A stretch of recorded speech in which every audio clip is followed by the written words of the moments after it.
रायगडची झुंज, अन्यायावर लेखणीचा वार। वेणगाव ग्रामपंचायतीचे स्वच्छतेकडे दुर्लक्ष। धूर फवारणी मशीन वापराविना तशीच पडू। ग्रामपंचायत परिसरात सांडपाणी व गटारे तुंबल्याने अनेक आजारांना आयते निमंत्रण। राज्य शासनाच्या वतीने संपूर्ण जिल्ह्यासह तालुक्यात स्वच्छ शहर स्वच्छ गाव अभियानाअंतर्गत नारा देत अनेक ठिकाणी स्वच्छतेवर भर देऊन शासनाच्या वतीने स्वच्छता मोहीम राबवण्यात आली असून कर्जत तालुक्यातील वेणगाव ग्रामपंचायतीचे स्वच्छतेकडे दुर्लक्ष असल्याचे चित्र पाहावयास मिळत आहे।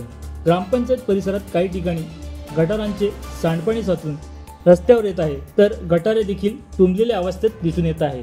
मिळालेल्या माहितीनुसार मागील काही महिन्यापूर्वी ग्रामपंचायत परिसरात रोगराई यांसह विविध आजार पसरू नये याकरता नागरिकांच्या सुरक्षेच्या दृष्टीने मच्छर व इतर कीटकनाशक जीवजंतू मारण्यासाठी ग्रामपंचायतमध्ये धूर फवारणी मशीन मागवण्यात आली होती।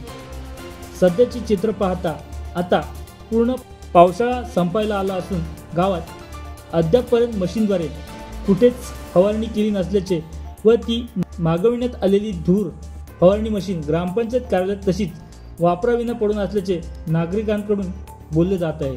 त्यामुळे गावात अद्यापपर्यंत फवारणी मशीन आणली असून तिचा वापर न झाल्याने परिसरातील गटारांच्यात वाढलेली झाडे झुडपे त्यामुळे गटारे तुंबून त्यातील घाण सांडपाणी रस्त्यावर पसरल्याने दुर्गंधीसह मच्छरांच्या प्रमाणात वाढ झाल्याचे येथील काही नागरिकांकडून सांगण्यात येत आहे।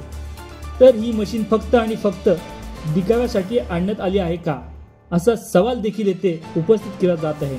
तर या गटारांची साफसफाई न झाल्याने त्यामध्ये झाडे झुडपे वाढून गटारातील सांडपाणी रस्त्यावर आल्याने आयते रोगराईला निमंत्रण देऊन नागरिकांचे आरोग्य धोक्यात आले असून अनेक आजार उद्भवू शकतात। गटारे तुंबल्याने रस्त्यावर सांडपाणी पसरून गावात मलेरिया, डेंग्यू यासारखे अनेक आजार होण्याची शक्यता नाकारता येत नाही। या असणाऱ्या समस्येकडे वेणगाव ग्रामपंचायतच्या वतीने गटारांच्यात वाढलेली झाडे झुडपे, तुंबलेली गटारं, रस्त्यावर येणारे घाण व दुर्गंधयुक्त सांडपाणी तसेच ग्रामपंचायतमध्ये मच्छर व कीटकनाशक फवारणी करिता मागवण्यात आलेली मशीनद्वारे फवारणी करून नागरिकांना होणाऱ्या रोगराईपासून मुक्त करावे।